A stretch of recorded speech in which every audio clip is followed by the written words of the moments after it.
एक गांव में दो भाई रहते थे। दोनों का काम एक ही था, जलेबी बेचना।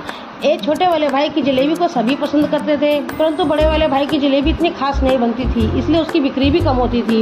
यह देखकर कि छोटे वाले भाई की बिक्री अच्छी होती है, बड़ा वाला भाई जलता रहता था। एक दिन उसने बैठे बैठे योजना बनाई कि क्यों ना इसकी जलेबी में कुछ ऐसा मिला दिया जाए जिससे कि इसका काम धंधा सब चौपट हो जाए। उसने रास्ते में जाते हुए एक शराबी को आवाज़ लगाई और कहा कि मैं तुम्हें पैसे दूंगा, तुम मेरा एक काम कर दो, तुम मेरे भाई की दुकान में जाकर यह दवाई उसके जलेबी के घोल में मिला दो। वह तो शराबी था, पैसों के लिए कुछ भी कर दिया करता था।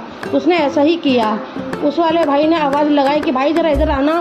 जैसे ही वो अपने भाई के से मिलने गया, तभी शराबी ने उसकी दुकान में जाकर उस घोल में वह दवाई मिला दी।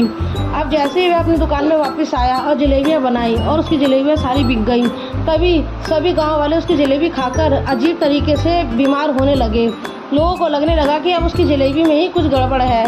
सभी ने उस जलेबी वाले को बहुत मार पीट कर गाँव से बाहर कर दिया।